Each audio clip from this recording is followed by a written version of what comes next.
Hey everybody, it is the end of August and I'm here in Bristol again doing laundry, and this is your August video recap for the month for myself, OG Foundation, and Allodium.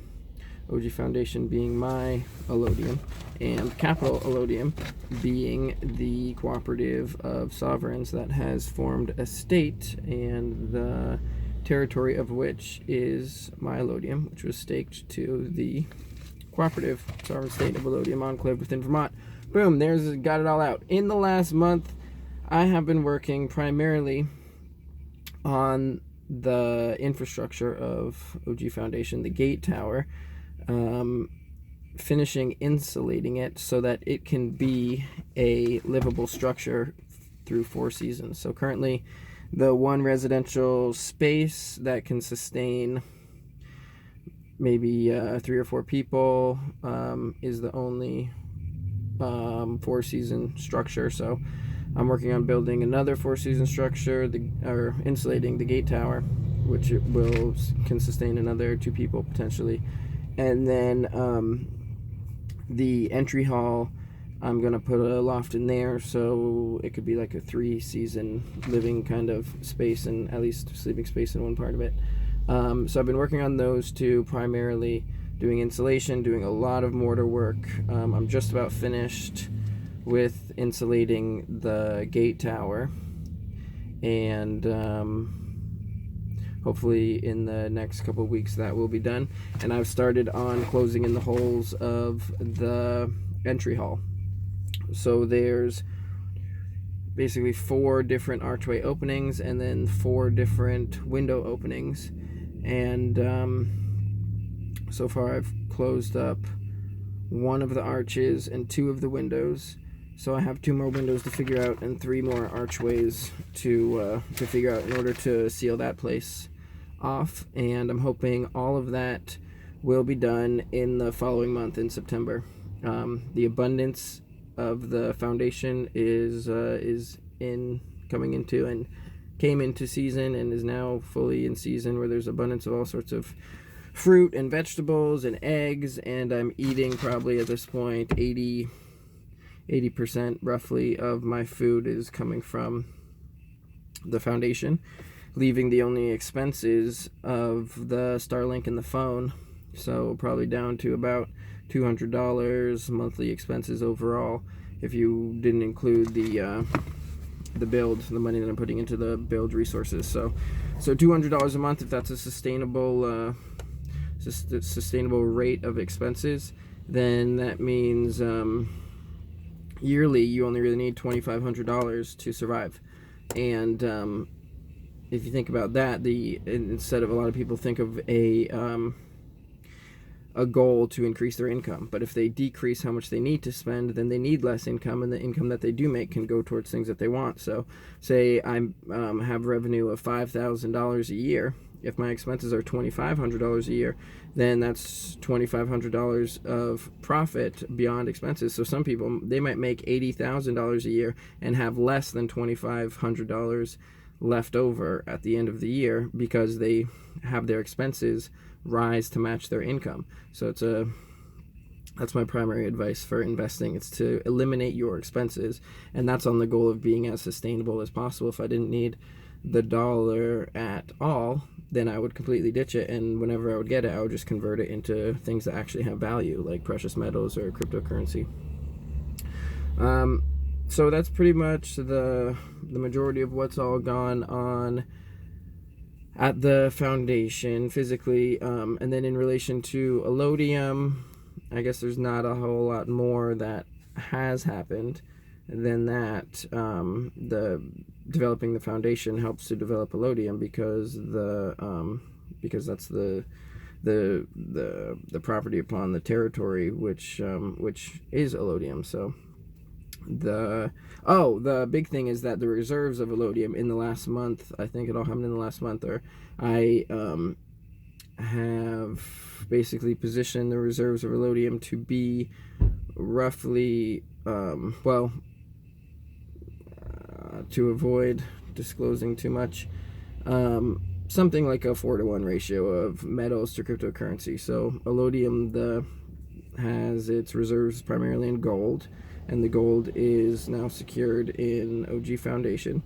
And then the remainder, I would say a double, if it on 100%, there's double digits of crypto and there's double digits of metal, and there's more metal than crypto. But beyond that, I won't get into too much detail, because if someone was really actually, now that I think of it, it's really easy. I have really no privacy. So what I've done for Allodium is a 1-to-1 ounce of gold to BCH ratio. So it has 1 ounce of gold for 1 BCH, or it's close to that. That's the goal, anyways.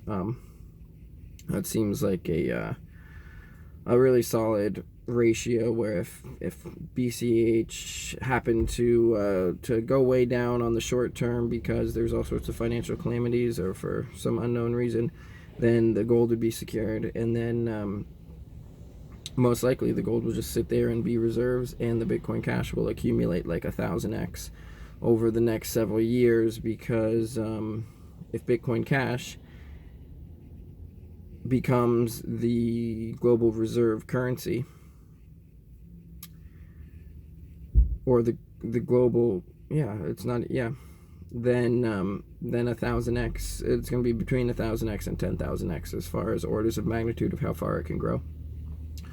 So 1 Bitcoin Cash, worth now $650, will become $650,000 after it does 1,000x. And I do expect that it's going to take a lot of time, but there's the niche for that function exists in the global economy, and there is no other, there's nothing to fill that niche as good as Bitcoin Cash. There could be new competition. Bitcoin Cash could be like the AOL that came after the Netscape, which then gets bypassed by something else. But currently, it's like the Facebook, and Bitcoin Core is like the MySpace, anyways. So what else in the last month? So the reserves are secured, the foundation infrastructure is getting built, and hopefully will get sealed up. I think in the last month I was saying I'm hoping to get all of the mortar on the ceiling, on the roof part of the entry hall and gate tower structure done by the end of the month, and that is completed. All of the stuff on the ceiling of the entry hall and the parapet walls and everything have all been done. Maybe just needs a couple finish coats, and I'm going to end up painting it. But in general, that got accomplished, and the reserves are secured. And I'm networking more and more in the Bitcoin Cash space, and everything that I'm finding out is just making me more and more bullish, to the point where, I just know if I get any more money, where it's going.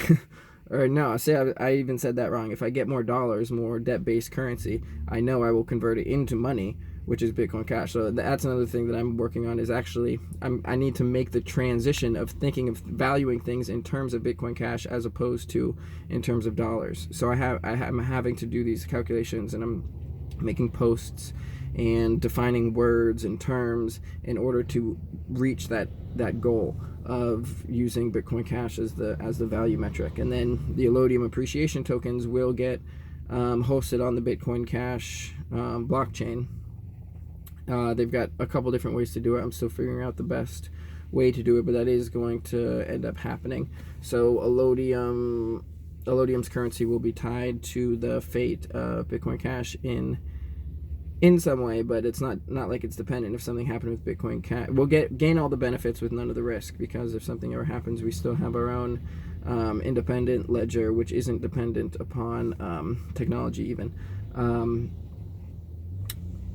So that's about the end of this monthly update. I think I've got to go put my wash in the dry. I hope you're all doing well.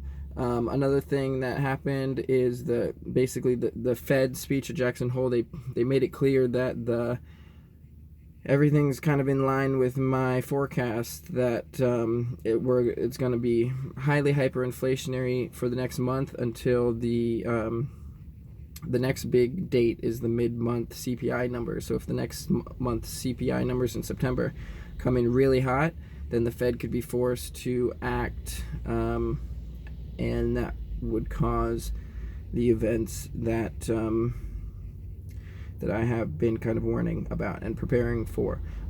But even if it's not September, the system itself is bankrupt, and so the faster that every individual can revalue out of that system into the future money or the historical money. So the historical money is precious metals and the future money is cryptocurrency, and